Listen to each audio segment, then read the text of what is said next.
Cuando alguien te para en la calle y te pregunta, ¿por qué dicen ustedes los cristianos que la Biblia es la palabra de Dios? ¿Tienes tú las municiones y los argumentos para rebatirlo? Si te para un mormón y te dice, pues que somos dioses, ¿puedes tú mostrarle algún versículo en la Biblia demostrando la divinidad de Cristo y de que no somos dioses? Y es importantísimo que todos los cristianos, en el mundo que nos encontramos, del ateísmo, del escepticismo y del agnosticismo, materialismo, humanismo, evolucionismo y todos los ismos e ideologías que hay, que entendamos claramente qué es la Biblia.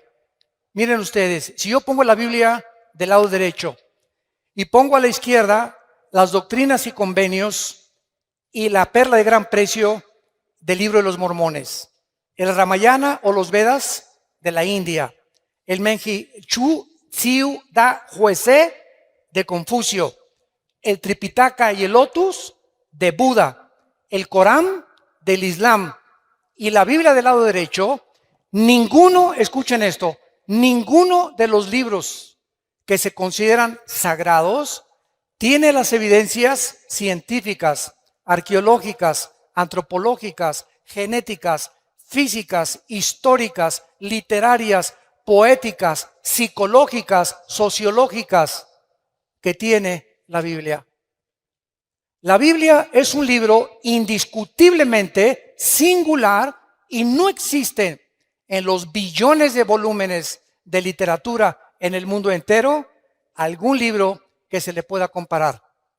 Actualmente tengo ya 35 años, no de edad, ¿verdad? Ni de convertido, de predicar y dar este mensaje a las naciones del mundo.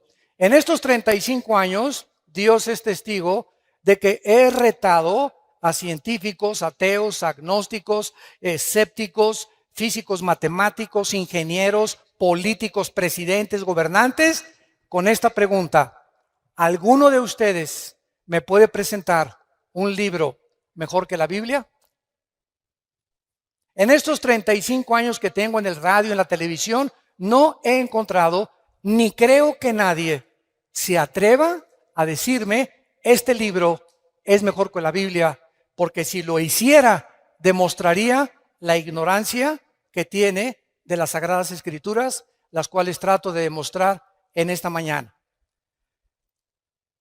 Si nosotros ponemos realmente del lado derecho a Jesucristo y ponemos aquí junto a Mahatma Gandhi, a Confucio, a Buda, al Ramayana, al Maharaji Chachi Kukulachi y a todos los filósofos orientales que se dicen dioses, no hay ningún líder religioso en toda la historia del ser humano que se compare con Jesucristo.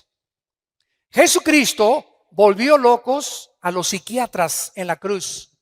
Acabo de ver un reportaje de la Asociación de Psiquiatría de un país sudamericano donde me invitaron, acabo de regresar de Guayaquil, donde fue un grupo de psicólogos los que me invitaron a darles conferencias a psiquiatras y a psicólogos acerca de las evidencias que quiero compartir. Y me decían muchos psiquiatras, las condiciones emocionales y sentimentales y las reacciones de Cristo en la cruz no eran de un ser humano, eran de un Dios. Ningún ser humano bajo esa presión, bajo esas circunstancias y bajo el medio ambiente donde él creció y se desarrolló, podía haber respondido como respondió desde esa cruz. Las palabras que expresó en la cruz y la forma como él vivió. Nadie en la historia pudo tampoco decir, yo soy el camino, yo soy la verdad y yo soy la vida eterna. Cuando yo leí Juan 14:6, porque mi hermano Alejandro fue el que me guió a mí a Cristo con unos misioneros y gracias a él yo soy cristiano, cuando me enseñaron 14:6 de Juan, yo llegué a una conclusión. Ni Buda, ni el Che Guevara, ni Marx, ni Friedrich Nietzsche, ni Jean-Paul Sartre, ni los grandes hombres de Dios que se consideran los iluminados, nunca leí la historia de todos ellos, ha dicho, yo soy el camino, la verdad y la vida. Ahora, todo pudo haber quedado con esas palabras. Y cualquiera podría decir, bueno, yo también puedo decir de repente que soy Dios. Fue lo que dijo el Dalai Lama en 1992 al Papa Juan Pablo II. Y cuando vi en el periódico que el Dalai Lama le dijo al Papa que él era Dios, le mandé un correo a la embajada de China preguntándole, ¿nos puede usted anunciar cuándo se va a morir y resucitar? Porque si usted dice que es Dios, usted tiene el control de la vida. Y Jesucristo dijo, es necesario que el hombre, el Hijo del Hombre, sea muerto, perseguido y vituperado, y a los 3 días se levante los muertos. Cuando tomó la última cena, Cristo sabía que era la última cena, que no volvería al otro día volver a comer con sus discípulos. Y así fue como les dijo, este pan y esta copa que vamos a beber, no la van a comer ustedes ni a beber hasta que estemos todos juntos en el reino de Dios. Él estaba perfectamente consciente a qué había venido y exactamente el día, la hora, los minutos y los segundos en que le quitarían la vida y la ofrecería para pagar por nuestros pecados. Veamos en primer lugar la evidencia de la singularidad de la Biblia. Apunten ahí número 1, la singularidad. La Biblia fue el primer libro en haber sido escrito en la imprenta de Gutenberg, 1455. El primer libro que se haya impreso en una imprenta fue la Biblia y se llamó la Vulgata Latina, que fue traducida posteriormente por un monje llamado Jerónimo. La Biblia es el libro más vendido, más publicado, más traducido a más idiomas, a más de 4,850 idiomas y dialectos que ningún otro libro jamás en la historia.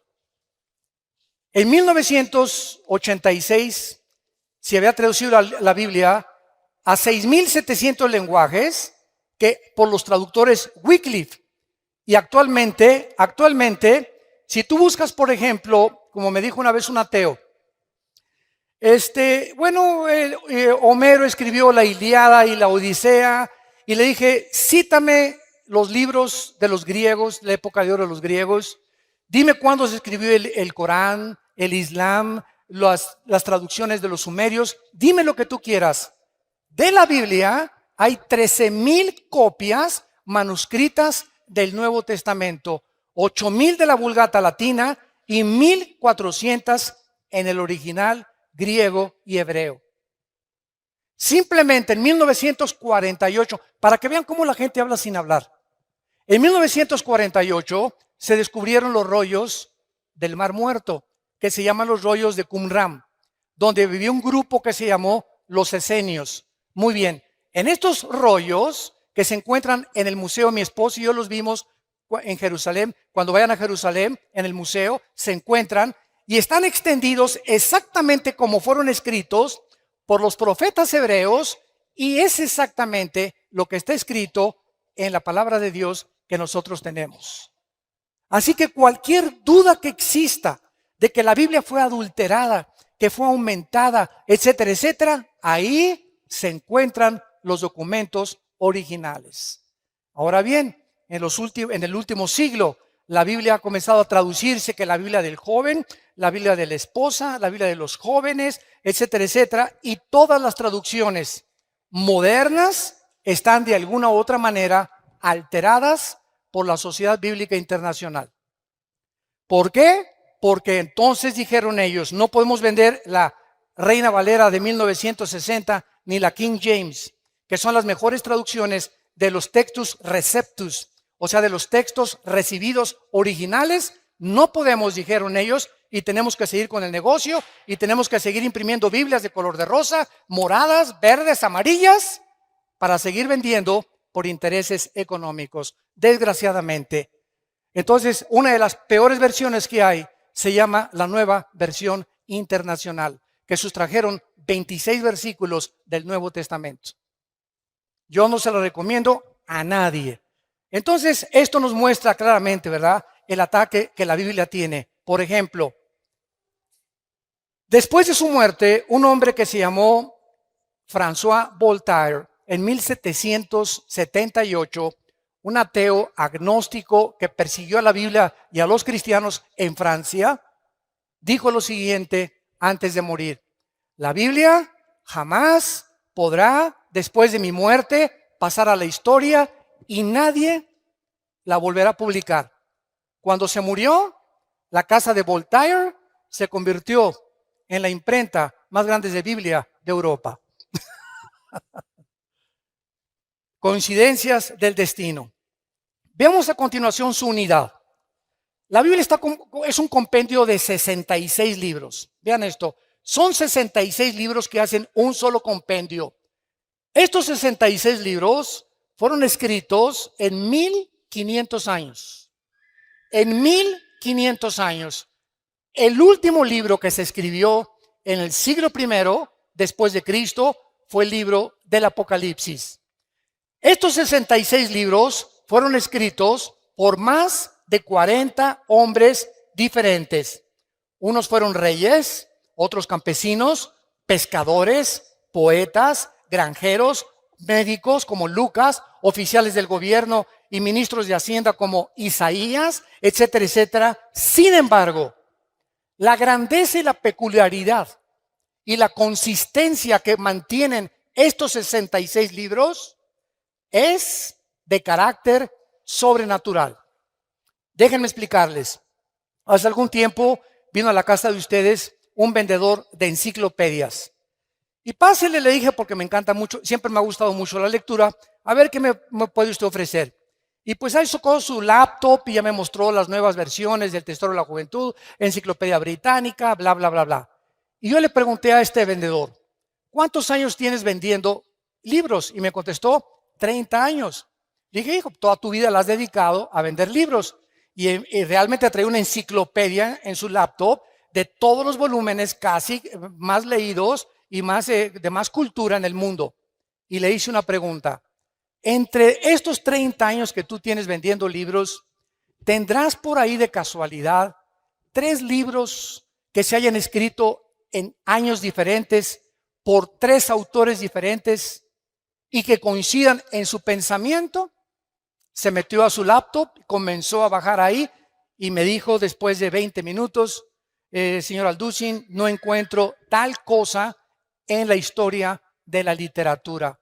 Entonces me fui a mi oficina, saqué de mi escritorio la Biblia y le dije, aquí no son 3 libros, son 66 libros escritos por más de 1500 años, por más de 40 hombres, y los 66 libros mantienen del Génesis al Apocalipsis la misma línea, la vida del Hijo de Dios. Desde Génesis 1, escuchen esto, hasta el Apocalipsis, la línea que une a todos los 66 libros es la persona de Jesucristo. Les doy un ejemplo, un botoncito de muestra. Génesis 1:1 dice así: Bereshit Elohim ha-samayim ha-eretz, en el hebreo, que significa, en el principio, Dios hizo los cielos y la tierra.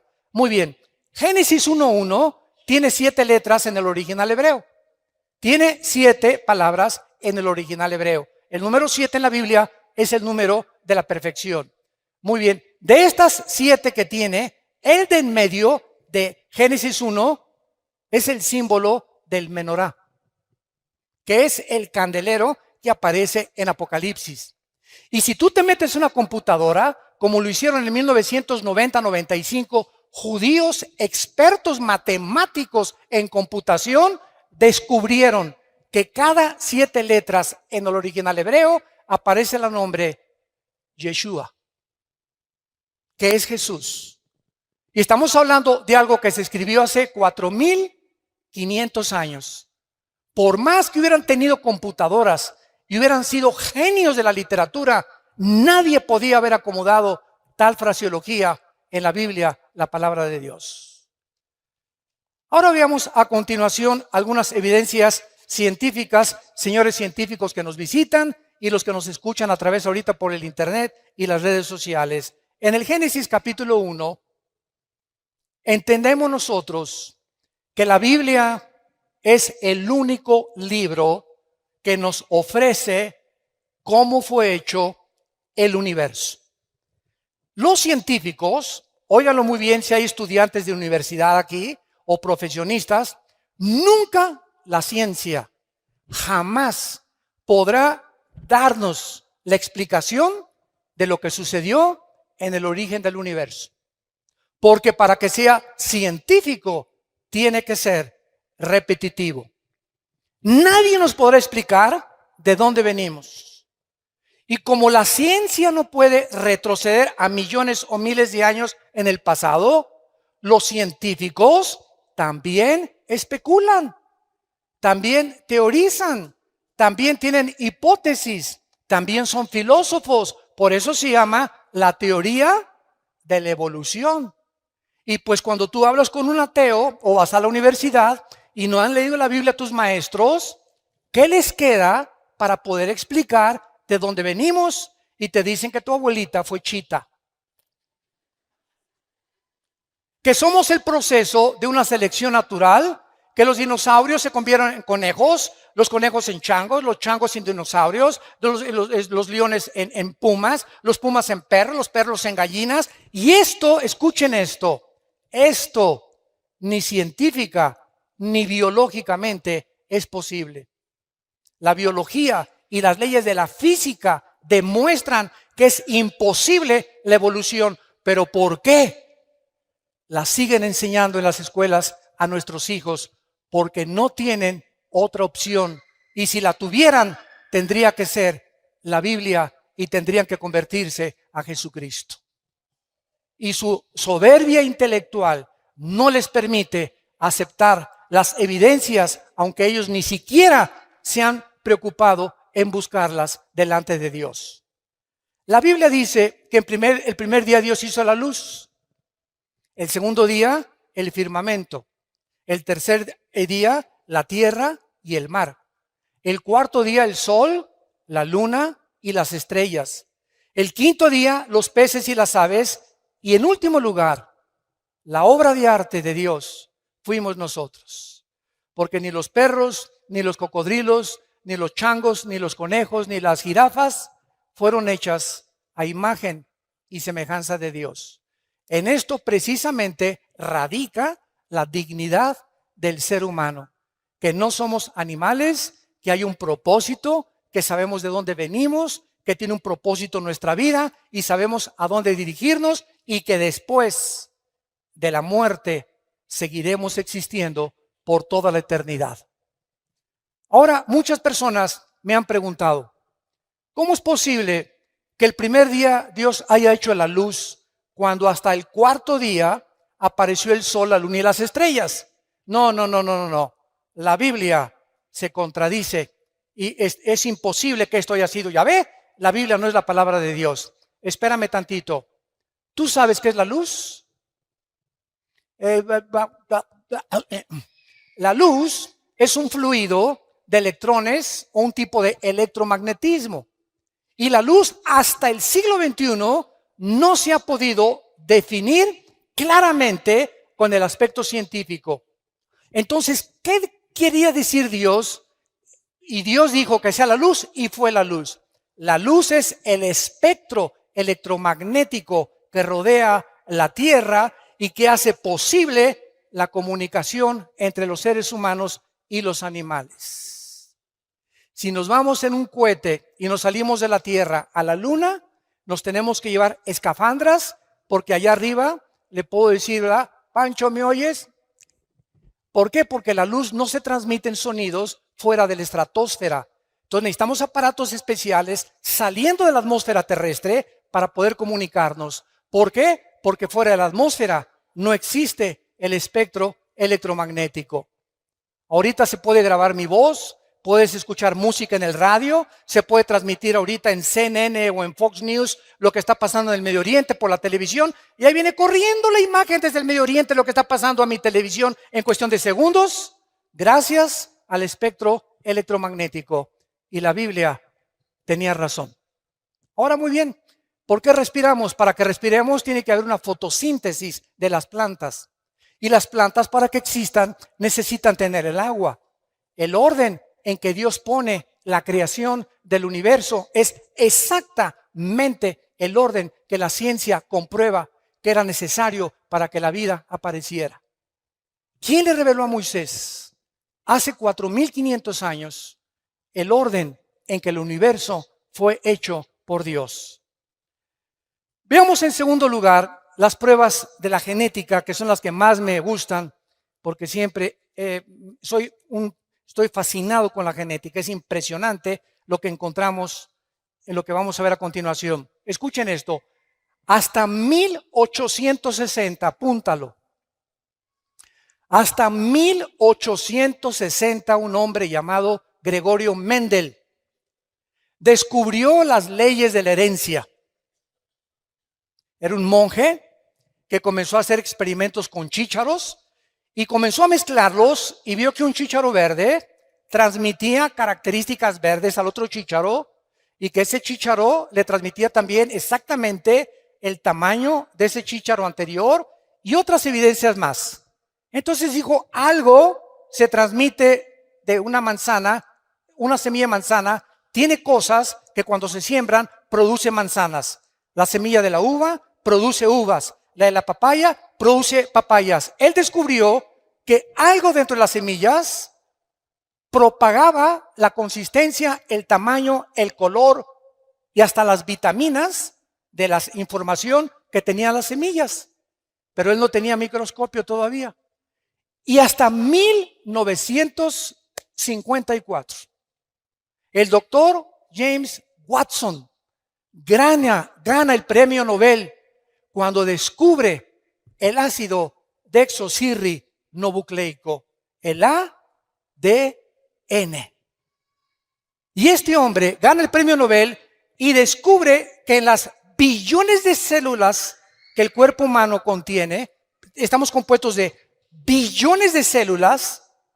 En cada una de las células contenemos un software. Para hablarles en idioma del siglo XXI, cibernético. Cada célula de nuestro cuerpo contiene información genética codificada. Cuando hay información inteligente, la materia no la puede producir. La materia no puede producir el pensamiento, ni la materia puede producir la conciencia. Por eso es una de mis armas favoritas a los ateos, que son mi plato favorito. Y siempre les digo a los ateos, bueno, ustedes, a ver, explíquenme el universo, ¿no? Una explosión, el Big Bang. ¿Así? ¿Y quién produjo la explosión? ¿Qué se encontraba antes de la explosión? Para que haya una explosión tiene que haber una causa, porque toda causa tiene un efecto y todo efecto tiene una causa. Ok, vamos a seguir esa línea de pensamiento que los ateos dicen. De una explosión surgió la materia. Ok. ¿Y la materia produce el pensamiento? ¿La materia produce la conciencia? ¿Es la materia inteligente? Entonces, ¿de dónde vino la conciencia que los seres humanos tenemos, que no tienen los animales, a la que llegaron los griegos? Aristóteles, Sócrates, Demóstenes eran más inteligentes que los ateos del siglo XX, porque los griegos del siglo de 150 antes de Cristo, escuchen lo que dijeron: pienso, luego existo, existo, luego vivo. Vivo, tiene que haber una causa, esta causa no puede estar dentro de mí, esta causa tiene que estar fuera de mí. Yo no sé cómo se llama la fuerza, el poder, un dios o muchos dioses, pero fuera de nosotros no tenemos la causa de nuestra existencia. Forzosamente tiene que haber un Dios. Es increíble que la filosofía del siglo XX no haya superado la filosofía del siglo de oro de los griegos. Los griegos, siguiendo una línea de lógica elemental, concluyeron que tiene que haber un Dios, tiene que haber un principio y tiene que haber un final, por la misma lógica del razonamiento que Dios nos ha dado.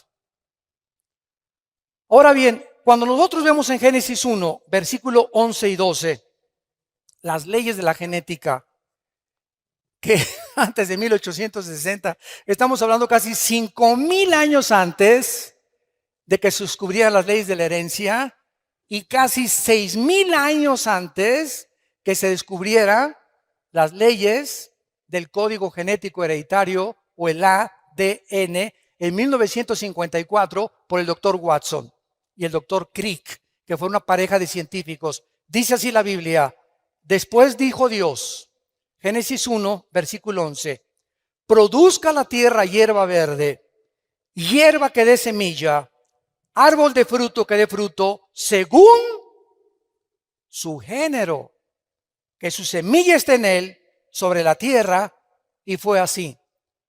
Produjo pues la tierra hierba verde, hierba que da semilla, según su naturaleza, árbol que da fruto, cuya semilla está en él, según su género, y Dios que era bueno. Versículo 21, y creó Dios los grandes monstruos marinos y todo ser viviente que se mueve, que las aguas produjeron según su género, y toda ave alada según su especie, y vio Dios que era bueno.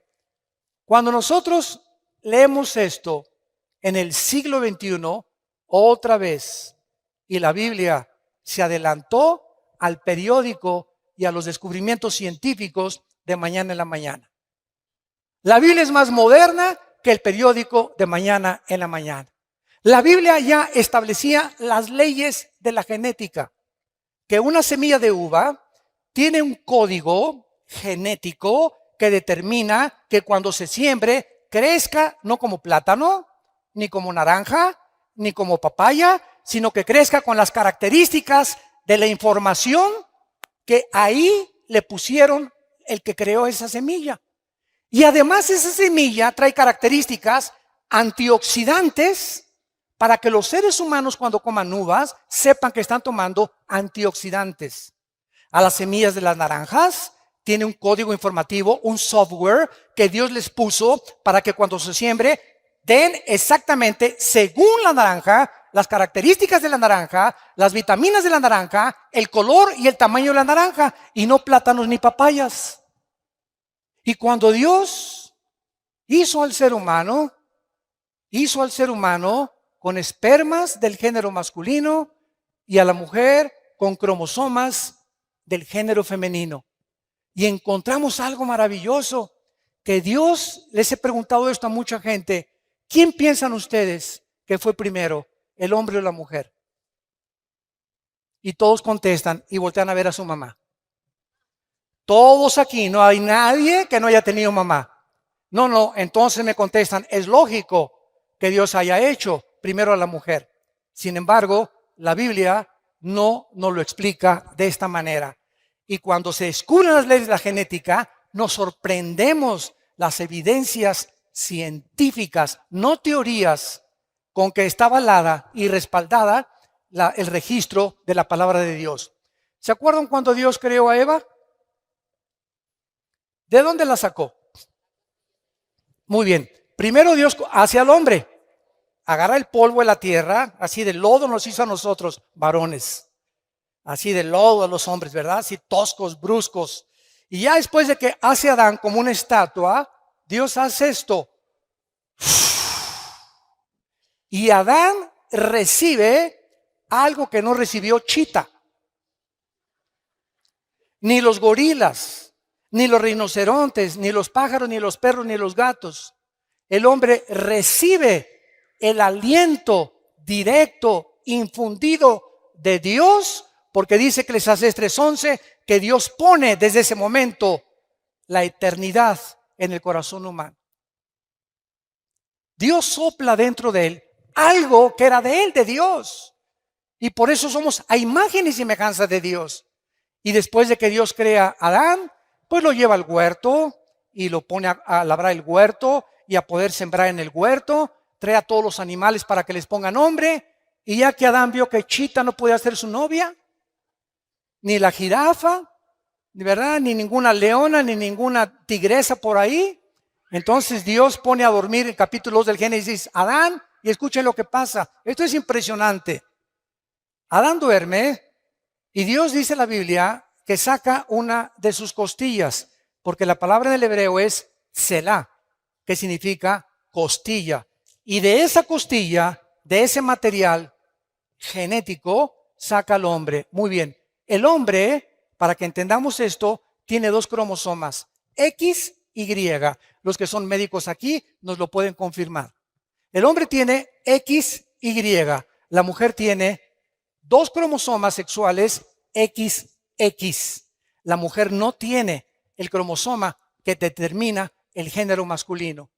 Cuando mi papá tuvo relaciones con mi mamá, el esperma que ovuló o fertilizó el huevo de mi mamá fue un Y y yo nací varón. Porque si hubiera sido el X, hubiera nacido mujer. Entonces, el cromosoma Y determina el género de los hombres. Y los hombres poseen ese cromosoma que las mujeres no tienen. Las mujeres tienen XX. Muy bien. Si Dios hubiera sacado a la raza humana del material genético de la mujer, la raza humana no se hubiera podido reproducir. Porque precisamente es en los huesos, en la médula de los huesos, donde se produce la sangre. Y es precisamente en la sangre donde viene la diferencia entre los cromosomas del hombre y la mujer. Si vas a un consultorio médico, a los laboratorios del Chopo, por ejemplo, y te hacen un examen de sangre, te dicen si eres hombre o mujer. En la pura sangre nada más. Ahora, pasaron miles de años y se le aparece el ángel a María. Y le dice a María, vas a ser mamá. Y María se espanta. ¿Cómo que si ni a Cancún nos hemos ido? ¿Verdad? ¿Cómo que voy a ser mamá? Espérame tantito, no te me adelantes, y estamos comprometidos, no nos hemos casado. Y además, la ley judía dice que si yo me embarazo antes de casarme, hasta pedradas me pueden matar. Y el ángel Gabriel, en Lucas 1 y en el Evangelio de Mateo, le dice a María, María, no te preocupes, Dios va a engendrar en tu vientre a un hombre llamado, y le vas a poner por nombre Jesús. Ni José ni tú le van a poner el nombre. Y sabes una cosa, María, que ese ser que van a nacer no va a ser engendrado por José. José no se va a meter contigo. Muy bien, hace 2000 años que fue escrito esto en el Nuevo Testamento, nadie entendía por qué Cristo tenía que nacer virginalmente. ¿Por qué José no podía tener relaciones con la Virgen María? Simplemente porque el cromosoma Y de José venía infectado desde Adán. Porque por un hombre entró el pecado y el pecado se transmitió a través de toda la raza humana hasta nosotros. Todos los seres humanos, todos sin excepción, desde Adán, hemos nacido infectados por el pecado.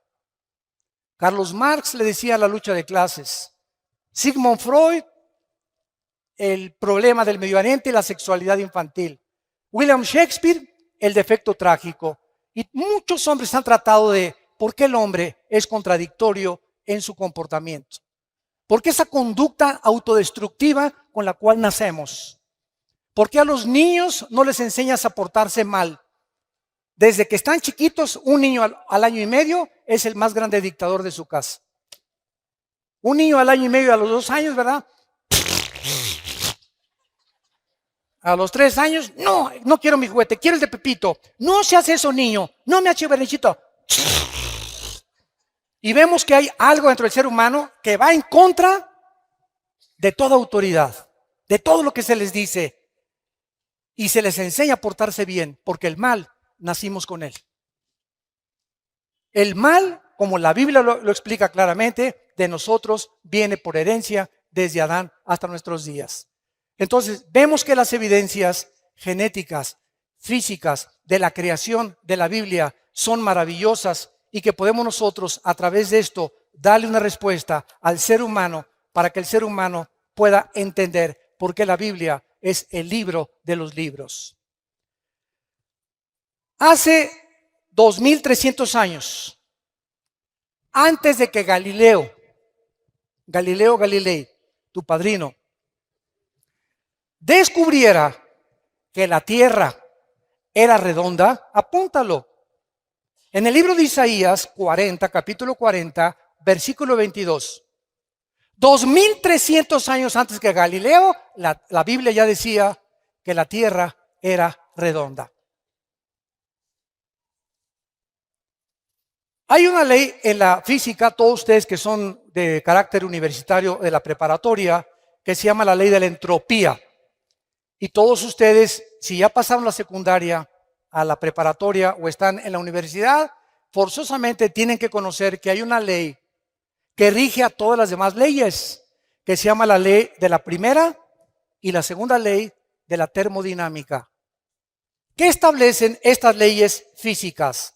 Precisamente que todos los procesos físicos, todos los sistemas ordenados, tienen con el tiempo a desordenarse. Nunca, nunca, nunca del desorden surge el orden. Esto es antifísica, sino que del orden surge el desorden. La evolución enseña que de lo menos vamos a más.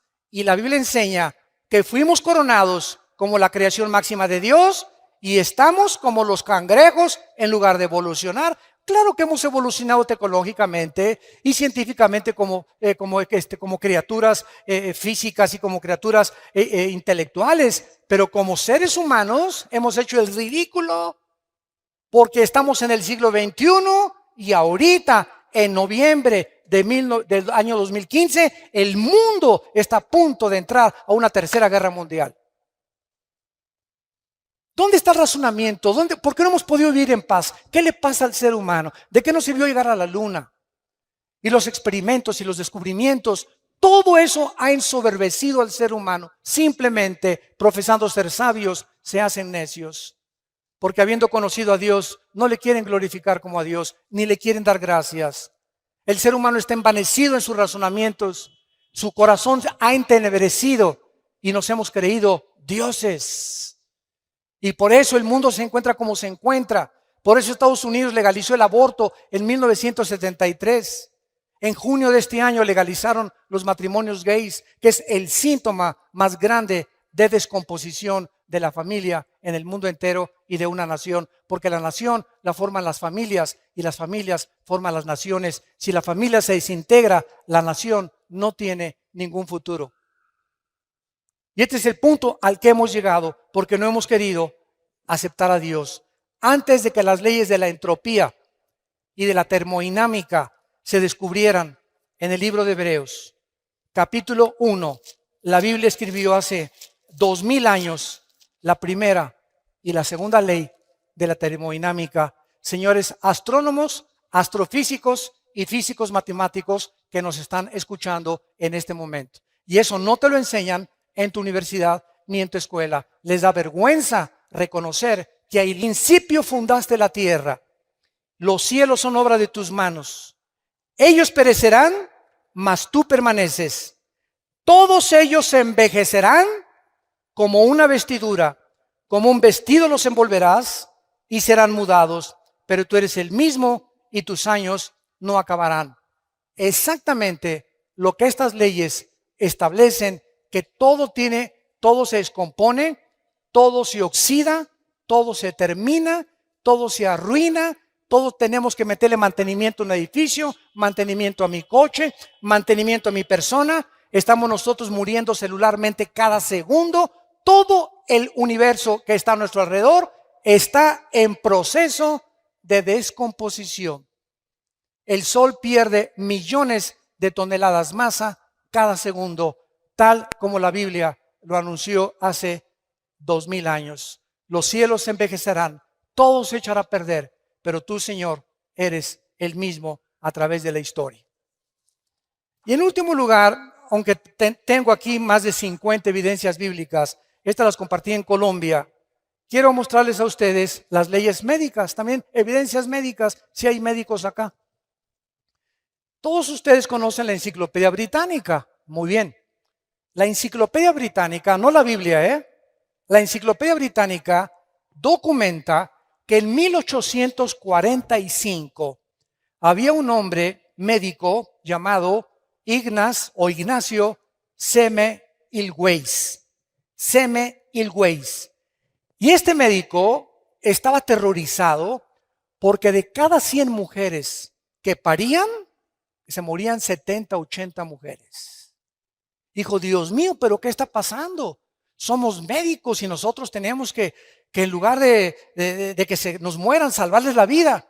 Entonces este médico comenzó a leer el libro de Levítico, donde Dios le dio a su pueblo Israel las leyes de la sanidad, las leyes médicas, las leyes de la higiene que deberíamos de tener antes de que se descubriera la proliferación bacteriológica y microbiológica que existe en el aire. Por ejemplo, si tú ves a un perro que se hace chis en la calle o que se hace excremento en la calle, ese excremento tiene millones de bacterias que comienzan a subir en el aire y no las vemos. Y tú pasas y haces y respiras y ahí te estás metiendo, ¿verdad? Cantidad de bacterias a tu organismo, cantidad de microbios en tu organismo. Y por eso en Levítico, escuchen, Dios, antes de que se descubrieran la proliferación bacteriológica en el medio ambiente, Dios le dijo a Moisés, dile a tu pueblo que cuando hagan excremento lo entierren con un palo debajo de la tierra. Y Moisés dijo, pues ¿quién es? El Señor me dijo que le hiciéramos no y que lo tapáramos. ¿Y por qué? Pues quién sabe. Fueron miles de años los que pasaron hasta que se descubrieron la proliferación de bacterias. Bueno, este doctor que se encuentra registrado en la Enciclopedia Británica leyó Levítico 15, versículo 13. Y ahí descubrió este doctor el secreto de por qué las mujeres se estaban muriendo cuando los médicos las estaban atendiendo en los partos. Y dice así, cuando se hubiere limpiado de su flujo, el que tiene flujo contará 7 días después de la purificación y lavará sus vestidos. Escuchen esto. Y lavará su cuerpo en aguas corrientes, no en aguas estancadas, sino que les dijo Moisés, cuando se laven las manos para limpiarse de cualquier impureza, de semen, de flujo, de lo que sea, lávense las manos, pero tengan cuidado de nunca lavárselas en charcos, ni las pongan en cubetas y se laven ahí. Tiene que ser agua corriente. Y entonces el doctor Semmelweis, registrado en la Enciclopedia Británica, les recomendó a los doctores que se lavaran las manos antes de atender a las mujeres que iban a parir. Y el índice de mortalidad se redujo el 80%. Estaban ellos con sus manos de los tacos del pastor después, se metían a tratar de sacar a los bebés, infectaban a las mujeres y las mujeres se morían por infecciones de la cantidad y millones de bacterias y microbios que tienen las manos. La Biblia tenía razón y ya nos daba, antes de que se descubrieran las leyes de higiene, para que nosotros entendiéramos que ahorita que tú te vas y vas a comprar un taco, asegúrate de lavarte las manos. A sus hijos no los dejen sentarse a la mesa sin lavarse las manos y se van a ahorrar muchísimo dinero en gastroenterólogos y en problemas de cólicos y de retortijones y que, hermano, sácame este espíritu de retortijón que tengo aquí, etcétera, etcétera, y no te voy a sacar nada. Lo que pasa es que no has entendido que Dios ya nos hace responsable. Él nos dice nuestra responsabilidad. No se va a bajar el ángel Gabriel a lavarnos las manos. Esto forma parte de nuestro ritual diario. Me levanto, me lavo las manos. Antes de comer me lavo las manos, voy a cocinar, me lavo las manos. Nunca le compren tacos ni tortas a ninguna persona que ustedes vean que reciben el dinero y que les hacen la comida. Nunca lo hagan. Yo me acuerdo de los famosos esquites que estaban tan ricos ahí en el DF cuando vivíamos en el DF. Llegaba con la hermana, ¿verdad? Y agarraba el esquite, y agarraba el queso y le hacía así al esquite y con todo y le cobraba y nos los daba para comer. Y nosotros ahí como si nada, ¿no? Qué cochinada, ¿verdad? Imagínense nada más agarrando todos los billetes y con eso manejando la comida. Entonces, todas estas cosas podíamos nosotros evitarnos cuando la Biblia nos da una evidencia de su inspiración sobrenatural. Y para terminar, ¿sabían ustedes que hasta 1970-80 se descubrieron las leyes del famoso colesterol? ¿Qué es el colesterol? El colesterol, nuestras venas son como tubos. Entonces, el corazón hace eso. Cada vez que hace el corazón, está bombeando sangre. La sangre corre por todas las arterias y todas las venas que llegan hasta la punta de mis pies y recorren hasta la punta de mi cerebro. Entonces, estas mangueras tienen que estar limpias. La sangre tiene que estar limpias. Pero cuando yo como carnitas, qué ricas, ¿verdad? Tacos al pastor, qué ricos. Camarones, qué ricos. Langosta, mucho más. Es la que más colesterol tiene. Y los alimentos que que degustamos y que creemos, ¿verdad?, que son buenísimos. Bueno, por ejemplo, un muchacho de 20, 25 años se puede comer 3 tacos al pastor a la semana y su condición física la va a resistir.